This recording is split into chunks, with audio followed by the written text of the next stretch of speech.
We're really excited because people will just be able to just fully immerse yourself in the maps and the storylines and the heroes. With the new seasonal model, we'll be able to drop a ton of content in very frequently as we're updating the game through these big seasonal drops.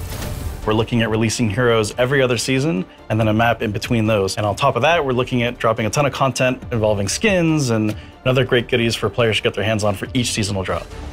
We have so much that we want to do in Overwatch to develop this game because we think it's the next step for us. We think there is so much more we could bring.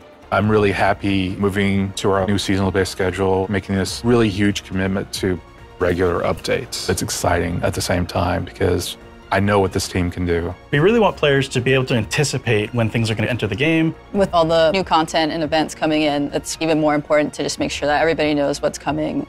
And along with the free-to-play change, we're doing away with loot boxes entirely. We have a new Battle Pass model coming in, and we have store as well. So players will have a lot more control about how they interact with the game and how they acquire new content. We've been working on so many things over the past couple of years. I'm most excited for folks to see some of the new heroes that we've been kind of cooking up. It's a bunch of different reasons why we choose to make a hero. We're trying to follow the narrative, pick the hero that makes sense. Or do we need to create a hero that answers this meta, counters a certain strategy that's too strong in the game? We've got 2 more supports and another tank in just the first couple of seasons. And we're still working on new characters for a year, year and a half down the line as well. There's characters that folks have already seen glimpses of in the story, and there's also characters that you've never seen before, never heard about. We were looking at making sure that the new heroes fit within this new, very fast-paced paradigm and less shields and crowd control. You can see a lot of that reflected in team play moments, but with a much faster-paced vibe. We want to push the sci-fi, the futuristic feeling of maps. There's a touch of sci-fi everywhere you look. So this is something that was a bit more subtle in Overwatch 1. We really want players to feel that the world takes place in not so distant future. Coming up next is Rio. Rio, new PvP map. Pretty sure everybody's gonna love that one as well. It's a great map. It's close to the team. Many people on the team are from Brazil, so it was kind of fun to inject the culture, the colors, the vibe into this map. There's a map that takes place in Portugal. This map is pretty close to the team because our lead environment artist, he's from Portugal. People from the location should really get a sense that we've done a ton of research and we were very inspired, and I think we captured it pretty beautifully in the game. It is a push map, one of the newest game modes, and we tried some pretty interesting layouts for this one, so we hope the players like it.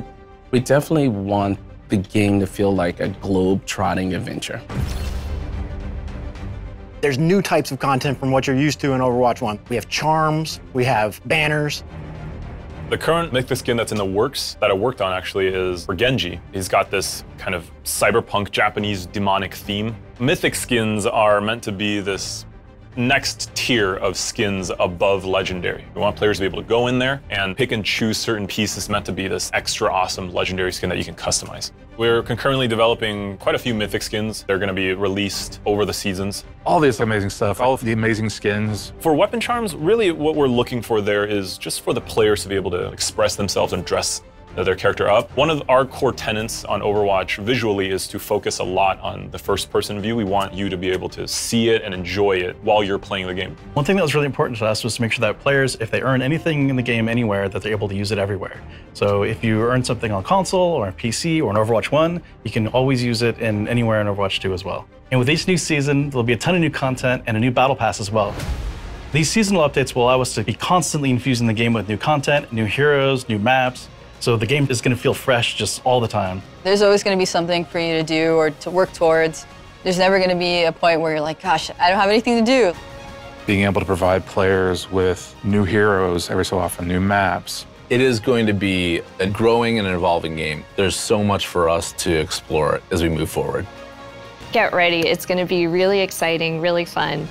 With both PvP and PvE, there's going to be really great content for you to immerse yourself in and continue to play over and over again with your friends. Now or never. We can't wait for October 4th. We're just excited to be back. You mentioned that PvE is coming in 2023. Now, can you tell us how the development is going and why the team is committed to bringing these type of experiences into Overwatch? We're all so invested in the world of Overwatch and the heroes that live in it. And through the years, we've developed cinematics, animated shorts, and graphic novels for our players who just want to get deeper into the lore. With PvE, we have an opportunity to go a step further, to go deeper into diverse storytelling in ways that we really just haven't been able to before. So we are planning to expand the Overwatch universe through these seasons that we just described, and we will start delivering this PvE gameplay in 2023. PvE will be delivered through the live service, and that means we'll be able to deliver and tell more Overwatch stories and create more opportunities to experience our heroes. Here's a sneak peek at what we're working on.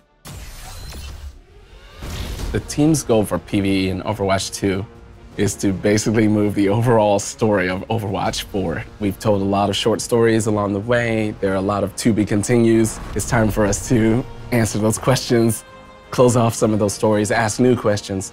So the new game will definitely move the overall canon of the lore of Overwatch forward. Get those doors open! For the PvP live service, for certain seasons, you're also going to get some PvE maps. You'll be fighting Null Sector in at least some of the maps. They've come back and they're mad, so it's Overwatch's job to take them out. There's going to be content for you to immerse yourself in and continue to play over and over again. A lot of the older guys from the original Overwatch team, they're coming back, but they need help with some of the younger generation like Brigitte and Lucio. So we're going to tell the story of how Overwatch basically gets back together. Another thing we want to do with the story is to showcase more of where the characters are from. For example, Torbjorn is from Gothenburg. Players will get a chance to see what Torbjorn's factory looks like. You can play PvE with your friends and immerse yourself in the world and stay inside of it a little bit longer.